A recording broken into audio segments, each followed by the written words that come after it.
Okay, so we're starting off on the 12th fret, on the D string. That's the very first note that we play. The next note is on the B string on the 15th fret, which is an octave higher, and we're playing it down with the right hand and then an up. The next note is with your middle finger, which is the A note, okay, and it's on the G on the 14th. So we have down, up, down, and then the 12th fret with the down again. We have down, up, down, down. Even if you just want to loop that one piece and go.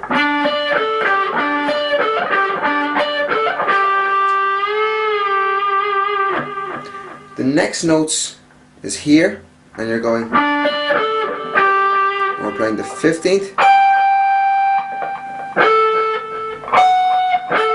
So we're playing between the 15th fret on the E to the 14th fret on the G, and we're playing an up, down, and the exact same thing, but this time just moving this note on the 15th fret down a fret. So even if you want to just loop that bit and go.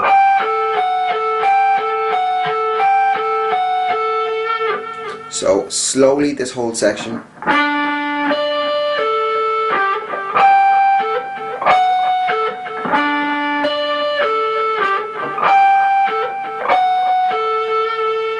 Now basically the picking pattern should not change too much. The next note that you change is between the D and basically you play the note E this time here. But all the rest of the notes stay the same. It's just the very first note being D changes to E, and it goes.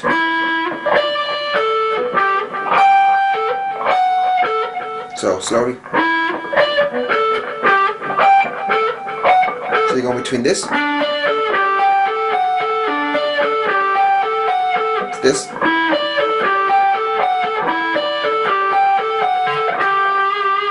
Next note is the G. Play the exact same thing again, but just basically keep that as your kind of a main pivot note.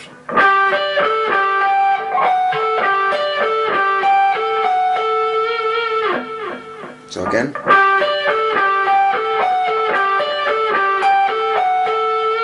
And then you go back to the D. So there's three main kind of what I call pivot notes. You have the note D, the note E on the same string, and then you have the note G on the 12th fret. So nice and slow.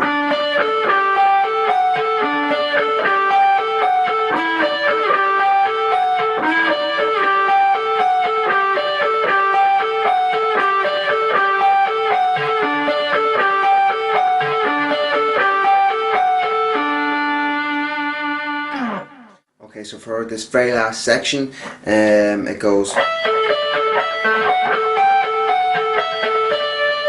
where your main pivot note is this note, which is on the G on the 14th fret, which is the note A.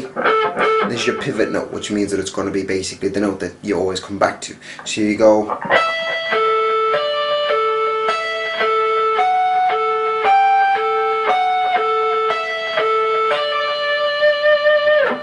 So you go between 12th fret, skip a string, come back to the G. So you go between the E, G.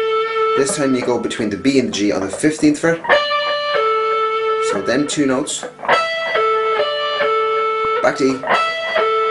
14 now on the E. 15. 14 again. 12. And then back to, which is your last note. So nice and slow. You're better off listening to it as opposed to anything else. So.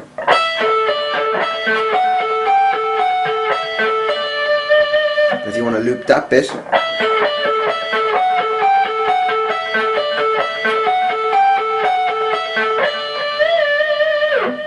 so I'm going to play basically the whole lot and you'll hear how it goes together. So up to speed.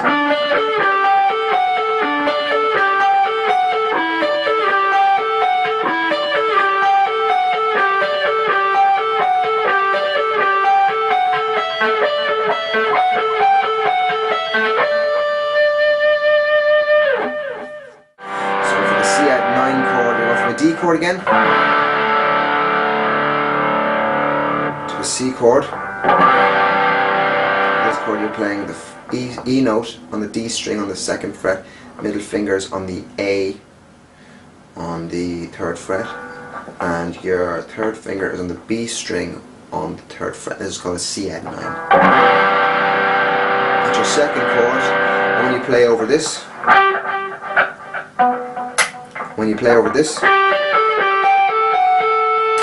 play your G, and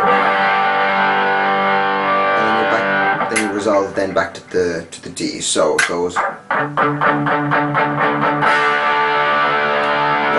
3, 4, 2, 3, 4, 1, 2, 3, 4, 2, 3, 4, 1, 2, 3, 4.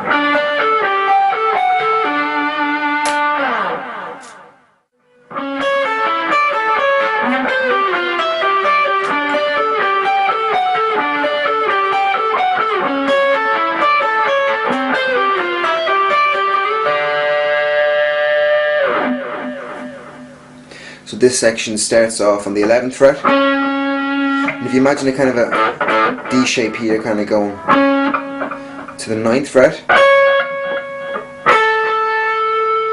to the 10th fret in the B, to the 9th fret of the G. So imagine that shape, and you're going, then finish with, which is 10, 10, 9, 10. So slowly.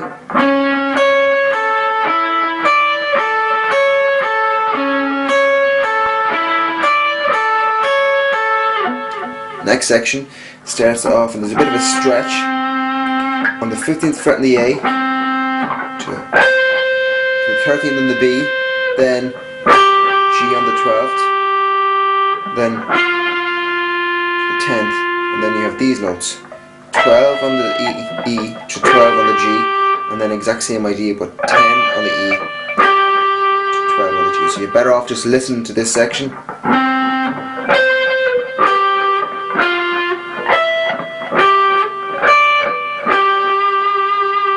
So again, I'll just go through that chorus section again. You're going,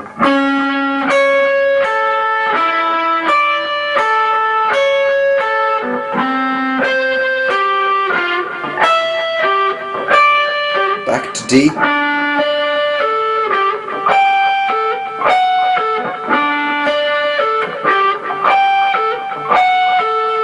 repeat that whole section again,